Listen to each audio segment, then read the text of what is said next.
masina antsika hitomboantsika bebe kokoa amin'Andriamanitra.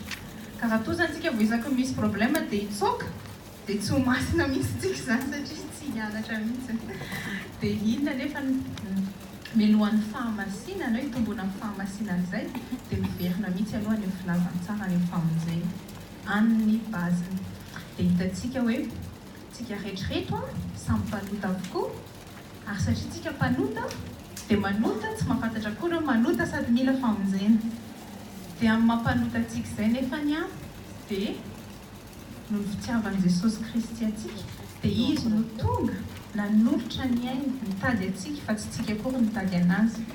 Dia efa manino tsika mila vonjena ao anatin'izay fahotana izay dia voalohany indrindra satria mandrafy an'Andriamanitra mihitsy tsika ary ny fahafatesana sy ny fahatezeran'Andriamanitra miandry antsika.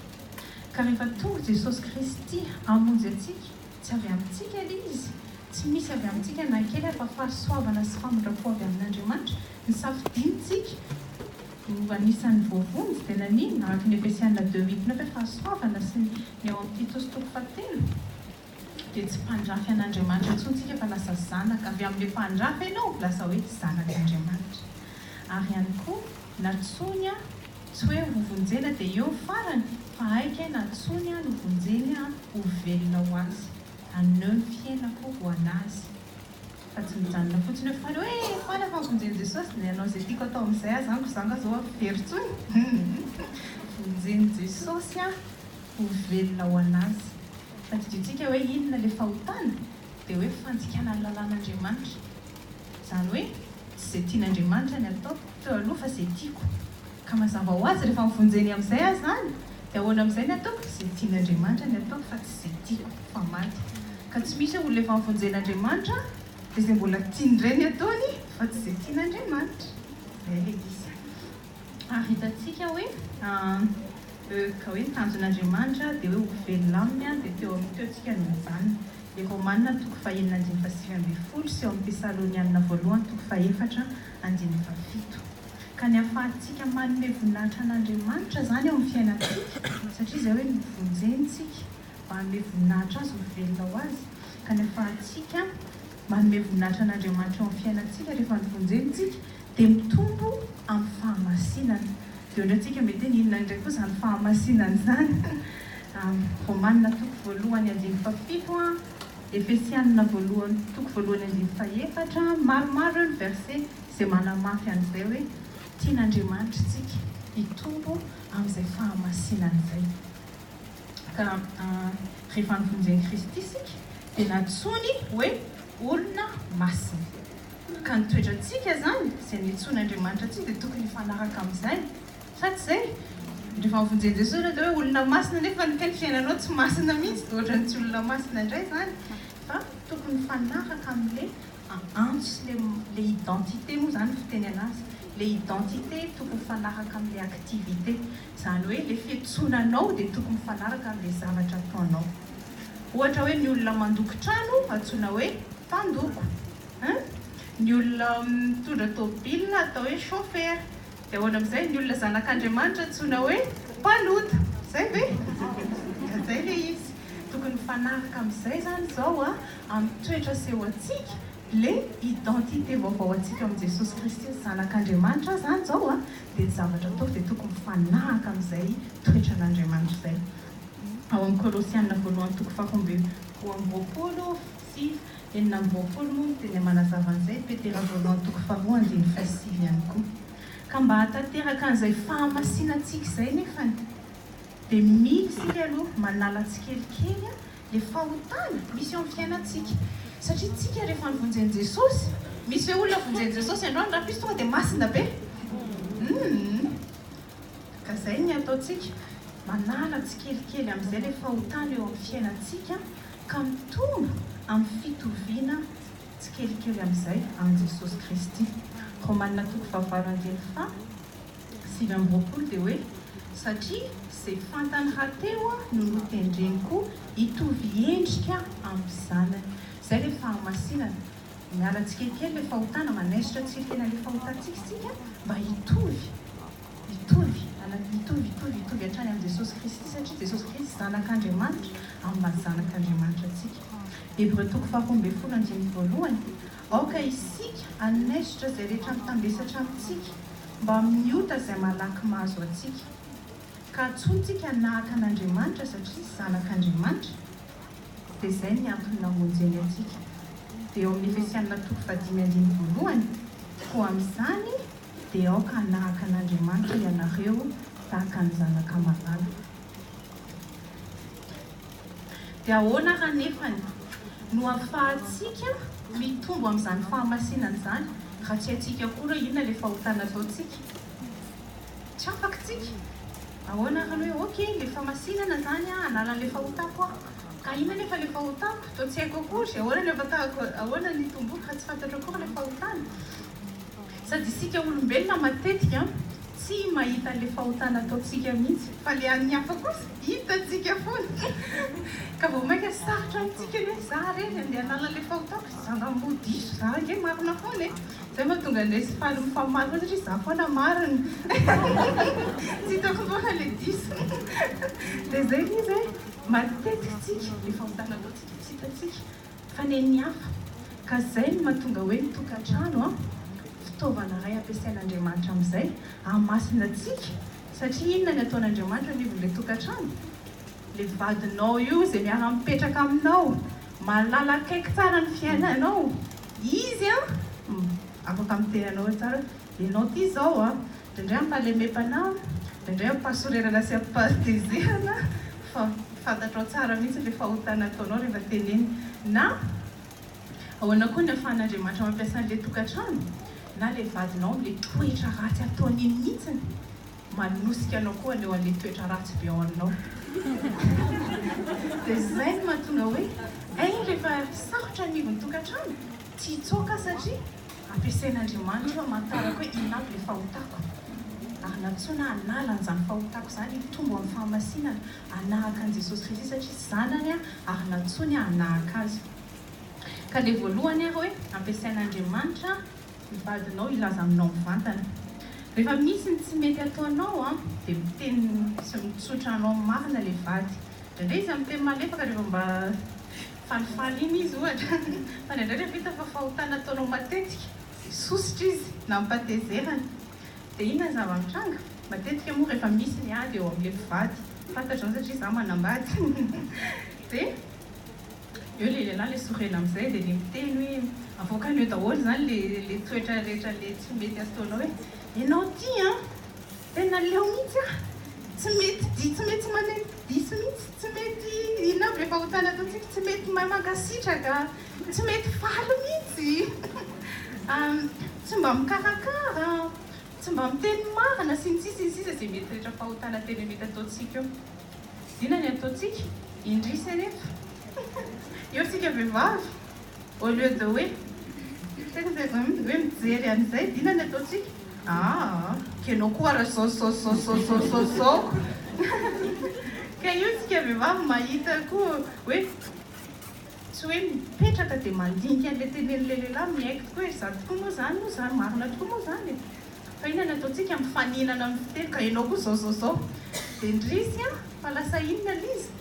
Le zava-tsarotra mitranga amin'ny tokantrano zany lasa iny, lasa fotoana hifaninanana an'ilay tsy mety samy tsy ataony tsirairay avy fotsiny. Dia raha izay ilay toetra asehontsika dia tsy tanteraka amintsika ilay tanjon'Andriamanitra hoe manaiky tsika dia mandinika dia hita hoe ilay fahotako marina izany fa izy hoe amorona hoe tena hoe tsy namesaka voanazy dia anao tendakanina ohatra tsy haiko. Fa indraindray misy zavatra ataon'ilay tenen'ilay vatsika fatatsika hoe marina fa tsika manesy hoe ka satria ianao ilay nanao an'izao na tonga nanao an'izao. Ka ny tanjon'Andriamanitra nefa ao anatin'iny na dia marary atsika raha ny aheno an'ilay izy dia tadidia hoe tian'Andriamanitra tsika hitonga amin'ny fahamasinana nala ny eny io ty. Ary ny ho antsika izay tia voninkazo mahafantatra tsara hoe rehefa tiantsika hitombo tsara ny voninkazo dia mila hetezana, katsanana. Dia ohatr'izay koa ny Andriamanitra amintsika. Marary ilay izy amintsika faly be fa teneny vady koa za hono ka mivavy. Manidrona antsika izany indrindra fa ilay vadintsika miteny an'izany. Raha ilay namantsika iny indray tsika ikamo, tsy raha raha itsika. Fa ilay vadintsika amin'izay, ianao ty dia hitako kamo mihitsy ka. fanindrona be dia izay mihitsy le izy manindrona antsika le katsanan'Andriamanitra iny kanefany a tena fananian'Andriamanitra mihitsy fa hasoa antsika le izy fa inona ataontsika zaza katsakatsanana ao koa za mba hikatsakatsaka dia tsy tombo mihitsy ntsika dia ozy izy tsika hoe matoantsika miaro tena mieritreritra foana hoe le vadiko tsinona natonga nyzaozao ange amintsika zany a izy ny tena diso a satria izy a no natonga nanao zaozao ka izy a fa tsy miova izy dia za koa tsy ova fa ahoana moa zany iova nefa izy tsy ova fa zany tenteneny efa nefa izy koa mba manao ny tsy mety sady le anazy ary ane tena grave fa tsy ny anahy ahoana ny tenin'Andriamanitra ao Matthieu 7:7 hatramin'ny 10 ary nahoana ianao no mijery ny sombin-kazo eo amin'ny mason'ny rahalahinao fa ny andro eo amin'ny masonao dia tsy mba tsaronao raha tsika izao mamaky an'io tositsika ary nahoana ary any tokony hanalan'le sombin-kazo eo amin'ny masoko fa le andro ny vadiko aloha ny tokony hasoroko le andro zany pilier io satsika mahita andro tsara reo sombin-kazo zany a tanareo indraindraitsika rehefa le lalao hazo reny a dia misy sombin-kazo le misisika any amin'ny hoditra comparé le sombin-kazo amin'le andro fa tsika rehefa mahita vaditsika tositsika nenazy mihitsy ny le andro ka nena le sombin-kazo fotsiny nena fa ozy nefa Andriamanitra hoe nenao le andro fa neny vadinao le sombin-kazo zay ny teneny tenin'Andriamanitra azavantsika avy eo fanahoana dia ozy izy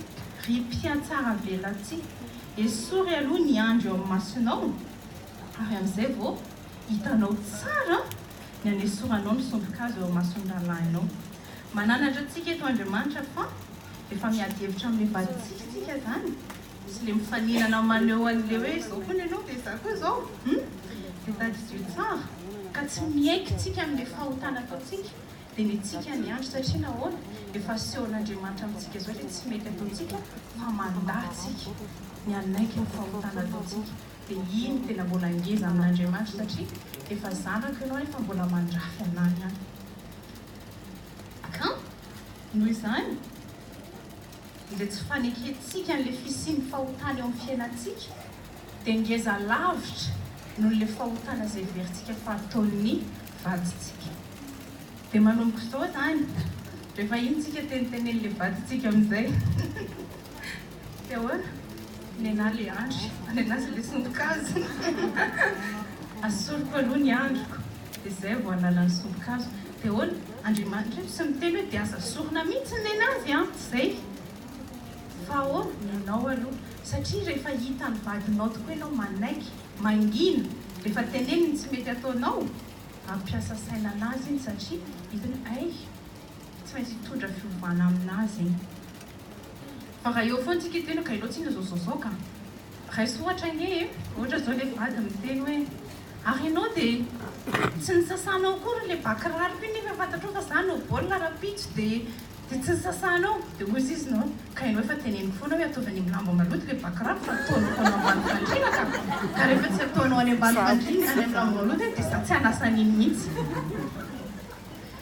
dia eo zany ianao zany tena kamo vavy ary ianao zany tsy tiana mihitsy satria mabelona rahako atao trano dia eo dia mifaninana amin'eo ovaintsika amin'izay le tantara hoe hijery a le analan'le andro ahako iny a atao le vady eo ambany fandriana foana le izy lasa lainao le izy a dia sasanao tonga amin'izay fanaovana baolina io ely le izy mety tsy hampaninao zany gaga izy tsy gaga izy aloha tsy miraharaha satria ndelala indray tsy matadidininina tonga ny apitsy mbola verina eo ambany fandriana foana le izy dia mbola voasasa foana isaky mivononanao baolina izy mbola eo foana le izy dia farany izy toin'izay hoe ary tsy miteny anazy tsony fa reo voasasa foana mibako fa teo aloha ohatrany tsisy ba madio mihitsy manao baolina zao to ohatra madio foana ny bao dia jerenareo miova zay a satria na ny ataony dia gaga nareo tampoka eo lasa any amin'ny lamba maloto amin'izay le ba mila faharetana le izy a fa le toetra sy ny ataontsika manala n'le andro ety amintsika afaka manala ny sombin-kazo any amin'ny vaditsika iny fa raha totsika isaky mihetsika dia rehefa tsy manao anao dia zaty ianao dia izay ilay mimitatra dia sady tsy mitombo amin'ny fahamasinantsika no le vady koa zay ka manaraka zany eto ny tenin'Andriamanitra hoe efa hita zany fa miteny atsika le vadintsika ny tsy mety ataontsika dia tadidio fa fitaovana ampiasain'Andriamanitra izy amin'ny fotoana iny ampineo anahy le fahotana tokony asofoka ao amin'ny fiainako na dia mandratra anahy na dia tsy tiako enoana kory arany dia zay le hoe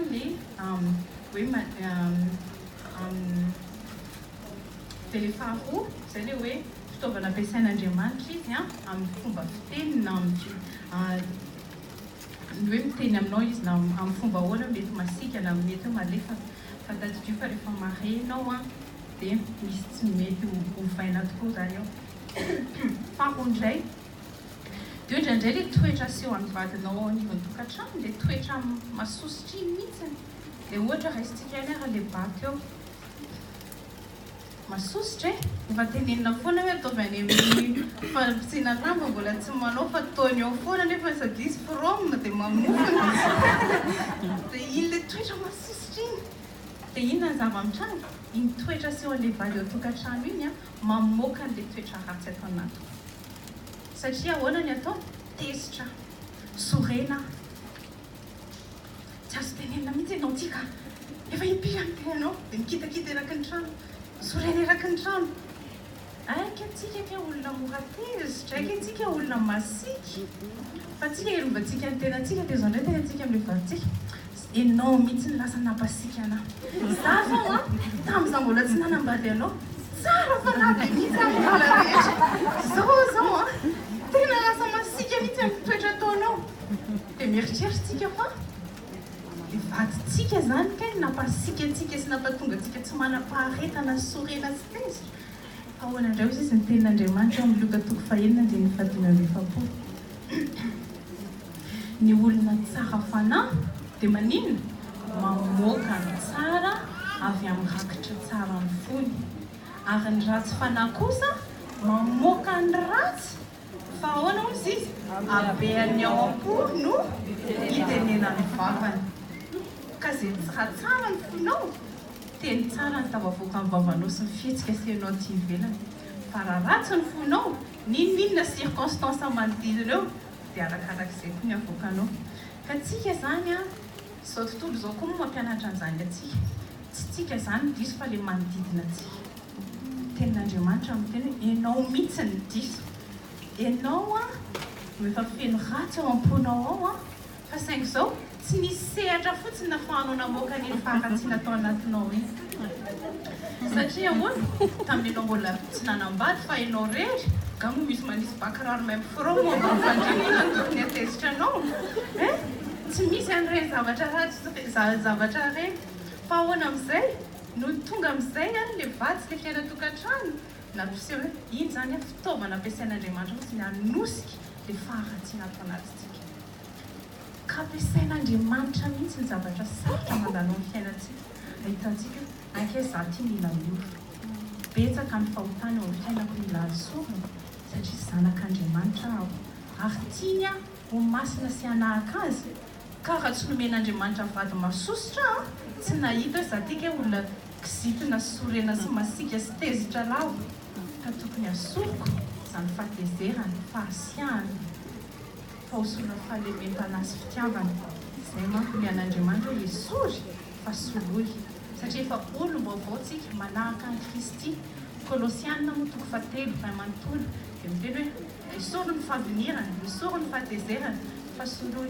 fahatsaram-panahy fahalemem-panahy esory ny laingy soloy teny fahamarinana fa ahoana ary ny afahantsika matsapa fa misy an'ireny fahotany ireny tokony asorina eo amin'ny fiainantsika fa ilay vadintsika io mihitsy ny fitaovana ampiasain'Andriamanitra hahamasina antsika no ilay zava-tsarotra iainantsika eo anivon'ny tokantrano ka manomboka izao zany efa masono tena makarary fo sy mafy mihitsy ny ampanaovan'ilay zavatra mitranga eo anivon'ny tokantrano ataon'ilay vady dia tadidio hoe misy antony io Andriamanitra masina na ny tanjony a saofa Andriamanitra nanomeana vady mafilo fa raha tsy nomen'Andriamanitra vady mafilo ka za tsy ho fantatro mihitsy hoe za tika olona mora tezitra. Dia ahoana raha ohatran'izay fomba fijerintsika ny tokantranontsika? Dia izay no mahatonga antsika miditra amin'ny andiny fahatelo, tapany fahatelo hoe ny fahoriana na ny zavatsarotra mety mitrango eo anivon'ny fanambadiantsika dia ahoana sehatra anankiray anehoan'Andriamanitra amin'izay hoe iza tokoa moa ilay Andriamanitra namonjy antsika ary iza isika. Ary ihany koa tia isika miantehatra tanteraka aminy tanteraka ny sitrapony. Zao zany tsika tsy afaka hiteny hoe za koa nanina be zany fa manoko zao rehefa zao ny ataon'ny vadiko dia tonga dia izao koa ny ataoko tonga dia ho tiaviko izy tsy vitantsika zany, tena tsy vitantsika. Ka izay no fomba tonga an'Andriamanitra aneo amintsika hoe ianao anefa zanako hoe misy antony dia za koa mbola miaraka aminao atanteraka ny sitrapoko aminao. Dia zany le anankireny zao ohatra raha fitiniko aloha dia hoe izay no mba tonga antsika tsy hiala amin'ilay voady maika hitsoaka ao anatin'ilay fanambadiana satria rehefa hitsoaka amin'ilay fanambadiana zany dia tsy hitombo amin'ilay fahamasinany. Faharoa ilay voalohany moa dia hoe satria fa fanekena natao tamin'Andriamanitra. Ka ny antony iray koa zany tsy halantsika amin'ilay fanekena izay natao tamin'ny fanambadiana dia satria ny fahoriana na ny zavatsarotra lalovantsika eo fanambadiana dia sehatra iray ampiasain'Andriamanitra anehoany amintsika mihitsy hoe izy ho Andriamanitra ilay namonjy antsika io. Ary ao anatin'ny sarotra no ianarantsika sy tombontsika amin'ny fahalalana azy bebe kokoa. Ary tiantsika hianatra sy hamantatra fa iza marina moa Andriamanitra. Satria ahoana moa ny ahafahantsika atoky an'Andriamanitra raha tsy haintsika koa hoe izy. Ka misy zavatra anaky maromaro tsy haiko dimy angamba izay tatasoratako tato hoe inavy zavatra tian'Andriamanitra fantaritsika momba anazy rehefa mandalo sarotritsika. Voalohany toetra an'Andriamanitra. Raha mamakytsika amin'ny Salamo toko 70:2. Salamo toko 70:2 dia hoe Jehovah Andriamanitra nitaraina taminao aho dia nahasitrana ahy ianao. Dia ao amin'ny Salamo toko 140:7 sy 120 dia izao no teny hoe Jehovah tompony maro, Jehovah tompony maro no momba antsika, Andriamanitra Jakoba no fiarovana avo antsika. Fahatelo ao amin'ny Salamo toko 7:7 izany Andriamanitra izany no mampisikina hery ahy sy manamarina ny alehako. Toetra an'Andriamanitra telo fotsiny ireo. Izao no jerentsika fa betsaka ny toetra an'Andriamanitra mbola azontsika ianarana fa tiako alaina fotsiny ireo telo ireo. Voalohany aloha raha ilay Salamo 30 dia eo zany maneho Andriamanitra fa Andriamanitra azontsika hitaraina nakay io Andriamanitra io. Dia faharoa momba antsika izy sy miaro antsika. Ary fahatelo rehefa ilitsy hoe tena tsy vita intsony ity ka tena tsy vita. Andriamanitra kay manome hery antsika. Ary maro ny toetra an'Andriamanitra tia mianara antsika. Ary teny izay hoe mitombo amin'ny fahalalana n'Andriamanitra bebe kokoa hatrany hatrany. Ka fahoriana izay andalovantsika zany dia toerana ahafahan'Andriamanitra maneho amintsika iza marina io Andriamanitra io. Ary eo zao tsika raha nandalo sarotra ka matadidy an'ireo verset anankitelo ireo fotsiny dia afaka fantatritsika hoe Andriamanitra azo hitaraina izy, miaro akay izy, ary manome hery anah rehefa tena matsapa fa tsy vitako intsony ity zavatra ity. Tsy midika akory izany hoe manoko izao tsika dia hitady fahoriana. Izay zany fahoriana dia hitady fahoriana. Tiana teneneny dia hoe ilay fahoriana mitranga izany hoe efa misy eo amin'ny fiainao tsy avy aminao dia misy antony mbola ampiasain'Andriamanitra ahafantarantsika bebe kokoa momba anazy. Ka zao rehefa mandalo sarotra dia tadio foana tsy hitsoaka ahako fa mbola velan'Andriamanitra hitranga ako mianatra bebe kokoa momba an'Andriamanitra sy mampafantatra bebe kokoa azy. Ary izy mihitsy ary miantso hoe andramo ka izaho fa tsara Jehova. Amin'ny Salamo 4:7-9. Andramo ka izaho fa tsara Jehova. Ahoana moa izy? Sambatra izay olona mialoka aminy. Ahoana moa ny ahafahanao anandrana amin'ny fahatsaran'Andriamanitra sy hialoka eo aminy raha mandeha tsara be ny fiainanao? Fa no io sarotra manisy eo amin'ny fiainanao io mihitsy. Noho izy Andriamanitra hoe andramo aho, vitanao fa tsara, mialoka ianao amiko.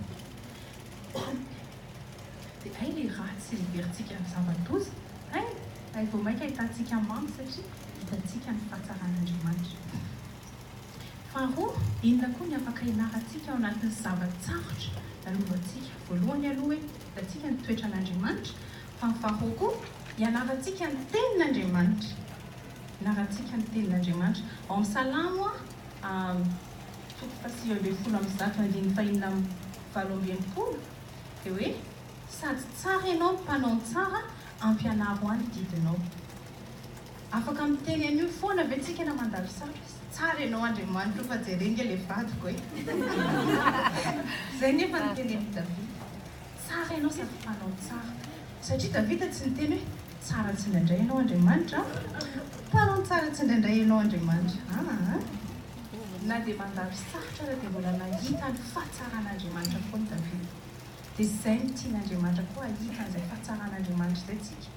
Ka tokony miana ary hoe hanosika antsika izay vao maika hianarantsika ny tenin'Andriamanitra.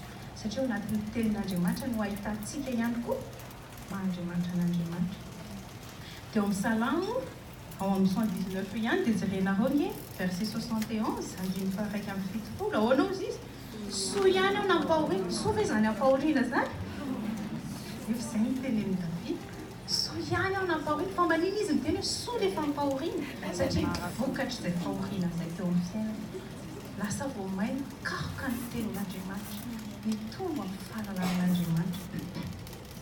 Ka ny fahoriana lalovintsika eo amin'ny fiainantsika zany, tsy nataon'Andriamanitra hoe anaovantsika izay eritreretintsika sy izay tiatintsika intsony, na sanatria vao maika anotantsika.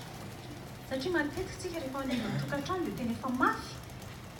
Dia sanatria ohatra jangajanga mivadintsika, lasa koa zany mijangajanga dia hita hoe fa za koa nga tsy mahazo rehefa mahazo ianao. Dia izay ilay izy. Hoe sanatria sy vao maika entina anontana eo anatrehan'Andriamanitra sy andikana ny didin'Andriamanitra, ny fahoriana na ny fijaliana na ny sedra izay ampandalovin'Andriamanitra ao amin'ny fiainantsika. Fa vao maika arany tian'Andriamanitra ampahery antsika satria ahafantarantsika azy bebe kokoa, ianarantsika ny teniny. Ka Andriamanitra tsara sady mpanao tsara, ka izay rehetra ampandalovin'Andriamanitra aminao eny fa na dia izay heverinao fa ratsy arany, dia n'Andriamanitra tsy le ratsy nitany fa mivokatra iny ao amin'ny fiainanao raha mankatoa ianao. Romanina 9:7-8. Izao no tenen'ny tenin'Andriamanitra hoe matoky fa na fahafatesana, mafy zany fahafatesana, fiainana, na anjely, na ireo fanapahana, na zavatra ankehitriny, izany hoe ireo zany zavatra possible mety hitranga amin'ny fiainantsika daholo, na ny zavatra ho avy, na hery any ambony na ny any ambany, na inona amin'izao zavatra rehetra izao, dia ahoana tsy ahasaraka antsika amin'ny fitiavan'Andriamanitra izao Kristy Jesosy tompontsika. Inona ny herin'ny kristianina eto? Fantatro fa tian'Andriamanitra ahako.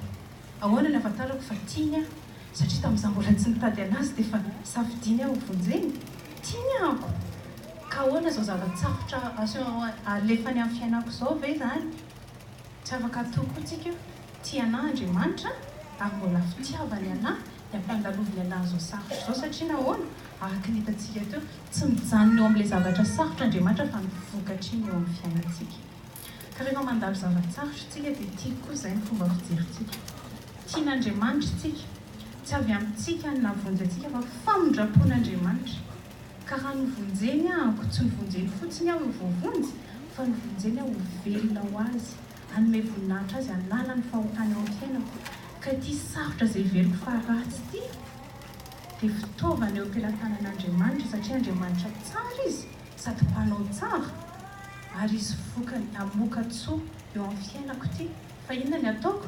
Manaiky manaiky amin'ny fatokinan'Andriamanitra satria no zay roa zay fantatro izy fa dia ary fantatro izy fa Andriamanitra tsara. Ka rehefa misy ilay zavatra sarotra zareo le vady ratsy be ty ratsy fanahy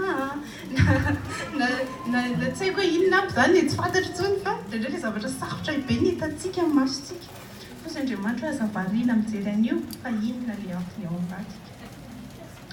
Dia le fahatelo indray koa mahatonga antsika tsy hiala amin'ny voady nataontsika rehefa mandalo sarotra tsika satria inona koa mbola tian'Andriamanitra ampianarina antsika dia hoe tian'Andriamanitra koa tsika hiova mihitsy ny fomba fijerintsika ny fiainana hoe mitombo ao amin'Andriamanitra ka mijery an'ilay fahoriana amin'ny fomba fijerin'Andriamanitra. Ny olo zao tontolo izao manko dia izay le lamaody amin'izao fotoana izao hoe manao izay mahafalifaly ka rehefa tsy mahafalifaly dia miala. Tsy mahafalifaly anao ianao dia asoroko amin'ny fiainako ianao zany. Fa ny an'Andriamanitra indray izao hoe misy ny fahoriana ahoana ny fomba fijeriko an'io ary tiako ianao anana ny fomba fijeriko an'ny zava-mitranga. Ka ilay zavatra sarotra lovantsika amin'ny fiainana zany tsy tokony hankivy antsika na vao mainka hanalavitra antsika an'Andriamanitra fa natsoan'Andriamanitra tsika hijery an'izany amin'ny fomba fijerena. Jakoba 1:1 hatramin'ny 9 ahoana ny tenin'Andriamanitra ao.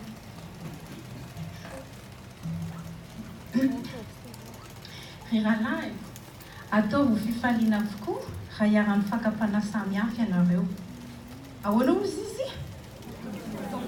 Ataovy ahoana hono le izy? Amin'Andriamanitra zany, eto izy tenena mifankam-panahy fa tiana tenena eto fizaham-toetra na zavatra sarotra lalovana. Dia ataovy fifaliana.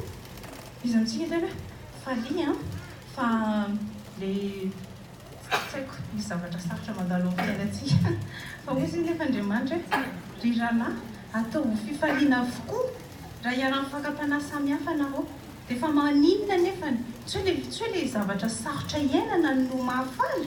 Tsy misy olona kosa angamba hiteny tena nanao accident le tomobile vo faly be satria tsy le fahoriana no hoe hitony hoe mahafaly atsika fa nivokatry le fahoriana. Dia ahoana hozy ny teneniny satria fantatrareo fa ny fizahan-toetra ny finoanareo dia mahatonga faharetana ary ao ka ny faharetana izy asa tanteraka mba ho tanteraka sy tonga ohatra ianareo ka tsy izy tsy ampy na inona na inona ary raha misy ianareo tsy manam-pahendrena aoka izy hangataka amin'Andriamanitra izay manome malalaka ho an'ny olona rehetra sady tsy mandatsy ary dia omeny azy izany nefa aoka hangataka amin'ny finoana izy ka tsy hianahana akory fa izay mianahana dia toy ny alon-dranomasina hitiny rivotra ka topatopany fa aoka tsy hanapohandray zavatra mitombo akory izany olona izany.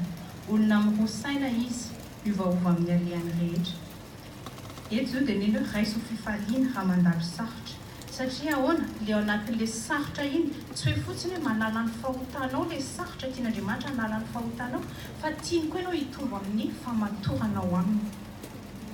Dia inona hozy izy teny hoe satria ny fizahan-toetra ny fonareo dia mahatonga faharetana. Raha tsy nisy an'ilay zava-tsarotra ohatra zao hoe misy amintsika mety sarotiny be rehefa resaka fahatarana ohatra. Tsika zany olona ohatra hoe tena malanja fotoana be mihitsy. Tsika tsy mba tary izany mihitsy. Vao nanambady tsika efa tsika tara lava foana. Dia isaky ny andeha hiangona na andeha misy aledy mba akaiky fa jerena tara. Tsy manana faharetana tsika. Nefa ny Korinthiana voalohany 7:20 dia inona ny marika voalohan'ny fitiavana? Fitiavana maharitra, maro. Ka tsy fantatritsika ka hoe za ty mila mitombo amin'ny faharetana raha tsy nisy an'iny fahoriana iny iny toetra ratsy iny na ny zavatsarotra lalovako iny maneho fa tokony ahako kay hitombo ihany koa tsy hoe fotsiny hoe hanala ny fahotako fa hitombo amin'ny toe-panahy araka an'Andriamanitra anahaka an'i Jesosy Kristy. Dia tombo amin'ny faharetana ary ao ka hozy izy ny faharetanareo izy asa tanteraka. Indraindray koa tsika rehefa le miaritra zany zavatra sarotra fitombo amin'ny faharetana zany hoe zao tsisy azoko atao fa dia tena miandry zany hoe roviny ity zava-tsarotra ity vao tapitra amin'ny fiainako ka fa dia miaritra aloha zany kanefa antsika tsy natao hiaritraritra fotsiny hoe eo zany dia miaritra eo dia miaritra eo dia miaritra eo fa aoka hisy asa tanteraka hozy izy ny tenin'Andriamanitra zany hoe tamin'ny ianao ilay miaritra inona ny toetra niova koa ankoatr'izay tao amin'ny fiainanao inona koa ny toetra nitombonao tao amin'ny Kristy Jesosy fa tsy hoe lany sanatria hoe nijalijaly teo fotsiny kafa tsy nisy zavatra vokatsoa koa misy asa tanteraka satria rehefa mitombo amin'izay tsika amin'ilay toetra dia iny afaka ampiasain'ny tompo amin'izay mba ho inona amin'izay ho tonga ohatra ianareo haintsika zany rehefa nivonjen'i Kristy tsy nivonjeny hoe tsika ihany mila mitombo sy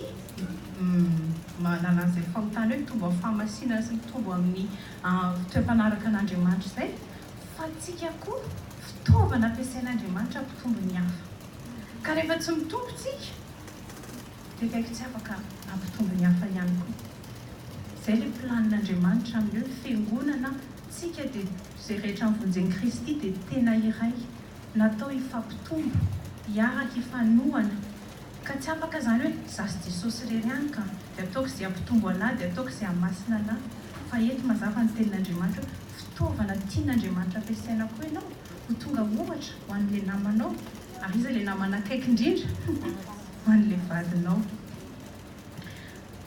ka tsy dia ary aoka hozy izy hisy asa tanteraka mba ho tanteraka sy tonga ohatra dia ka tsy hisy ampy na inona na inona ary raha misy ianareo tsy manam-pahendrena eto koa zany ilay zava-tsarotra alohantsika mbola mahatonga antsika ihany koa hitombo amin'ny fahendrena satria rehefa miaina an'ilay izy amin'izay ianao dia tsapanao hoe tena sarotra fa tsy araka ny eritreritro fa tena mila amin'ny fahendren'Andriamanitra aho dia raha tsy nasian'Andriamanitra ny tsy hitombo amin'ny fahendrena mihitsy fotsika dia nampiasain'Andriamanitra iny hitomboantsika amin'ny fahendrena ka rehefa ilay mangataka dia mangataka amin'ny finoana mbola mampitombo ihany koa ny finoantsika hoe vao mainka ilay finoana zany nampiasaintsika tamin'ny Kristy namonjy antsika fa tsy tamin'iny ihany kay fa mbola ampiasaintsika amin'ny fiainantsika andavanandro hoe ny finoako fa Jesosy Kristy afaka mamena fahendrena hiainako amin'izao na dia ohatra ny adaladala ary ianao amin'izao fotoana izao hoe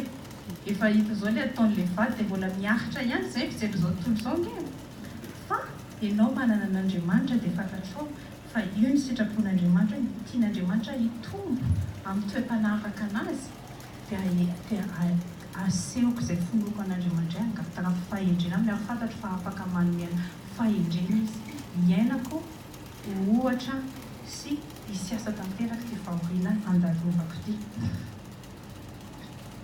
dia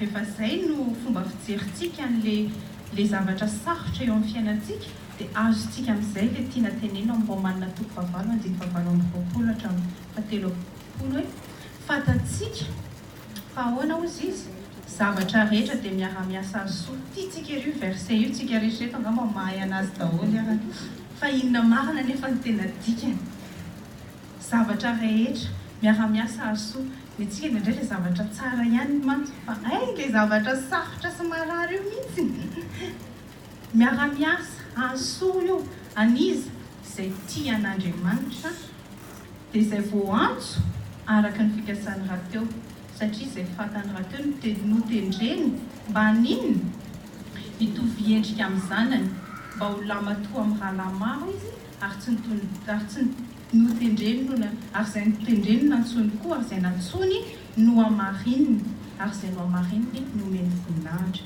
izany hoe mandalo zavatra sarotra tsika dia ketsika hoe avy amin'Andriamanitra io ary asoa io satria raha tsy nisy an'io sarotra io dia tsy hitombo ahako amin'ilay toetrako ary na tsy hanalan'ilay fahotako dia izany hoe mitombo aho zany amin'ny fanahafanan'i Kristy Jesosy satria ny miala ny fahotako oza koa mitovitovy toetra amin'ny Jesosy dia ahoana amin'izay any amin'ny farany mahazo voninahitra miaraka amin'ny Jesosy sy miaraka amin'Andriamanitra izay ilay fahoriana tsika zany tsy hijery ilay fahoriana amin'ilay io mijaly be zao fa inona ilay tena ao ambadika mba zavatra mahafinaritra zava-tsoa lehibe mavesa-danja.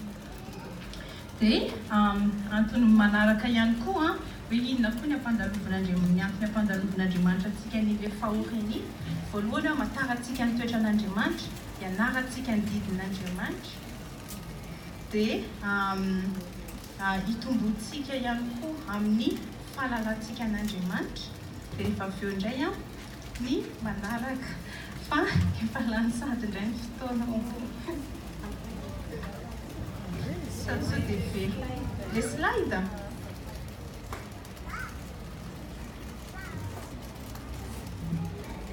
Romains 8, 28, 30, tika rehefa